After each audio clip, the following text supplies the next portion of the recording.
Hello, Internet. My name is JS, and thanks for tuning into the SportsCast. A couple things I want to talk about today. First off, for the people that don't know, well, I'm sure you've heard by now, Felipe Massa, Ferrari F1 driver, was hit by an Aaron Spring on the weekend. Spring flew off of a car in front of him and hit him right in the head. Multiple skull fractures, concussion, obviously. Felipe went through multiple surgeries over the weekend. Apparently now he's, out of trouble. Well, at least it's no longer life-threatening. Doctors are still saying that they're not quite sure if he's going to be able to ever return to F1 at this point. He sustained quite a bit of damage to his, from what I understand, his left eye. So we'll have to see. Best wishes to Felipe, and his family. This only comes a week after Henry Surtees, I think is how you pronounce it, was also hit by an Aaron wheel, tire and all, coming off a car that crashed in front of him, hitting him right in the head. Obviously lost consciousness, on the impact, hit a wall straight on. Unfortunately, Henry passed away. I have a little bit of a concern with, auto racing where your head is completely exposed. Obviously, drivers that are signing up to be, people signing up to be race car drivers, period, especially getting into open wheel formula type racing, obviously, they know a little bit what's going on. They know what to expect. They know that, hey, this is a dangerous sport. Things can happen. But I don't think they're signing on to get killed by, errant debris flying at you. I'm not sure what can be done about this. I know Formula One, the FIA, they're looking at, what could be done, what's going on, if there's anything they could do.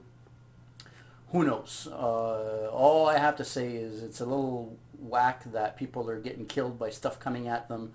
I doubt they're about to put a windshield and a roof over their heads, but who knows what's going to happen. But in any case, I want to send my best wishes out also to the Surtees family, unfortunately for their loss.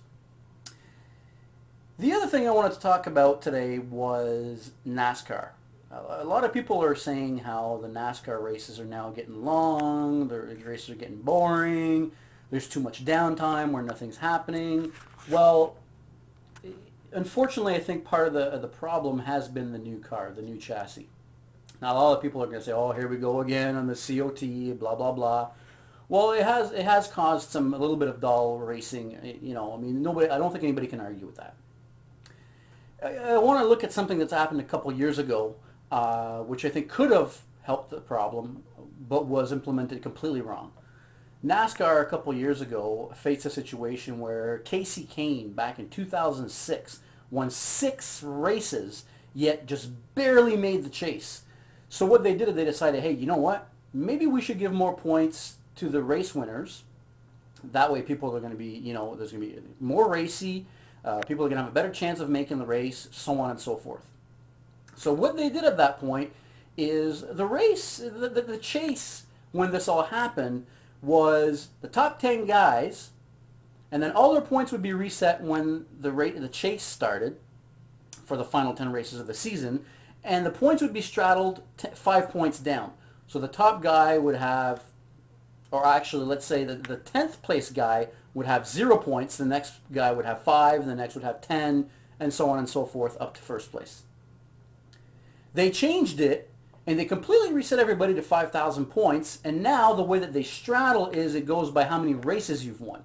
So if you make the chase and won 1 race, well, you have 5,010 points. If you've won 3 races, you've got 5,030 points.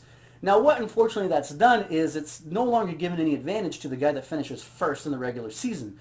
So in any other sport, if you finish first place in the regular season, you get home field advantage or something comes of actually winning your division or winning your, becoming in first place. In NASCAR, there's no such thing. Jeff Gordon finished in first place a couple of years ago. What happened? Well, nothing, because everybody else had a bunch of wins on top of him, and he started in 4th or 5th place.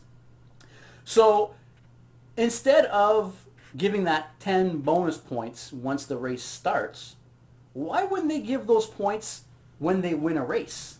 I mean, to me, it only makes sense that when you win a race, if you get the extra bonus points, it gives you a better chance of making the chase.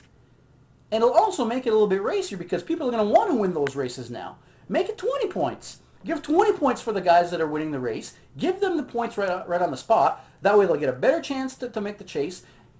It'll make the races a lot more exciting, a lot racier, because the guys are going to want to win the race. So they're not just going to point race and make sure they have a good points day and so on and so forth. No, we want to see guys out there racing the whole race.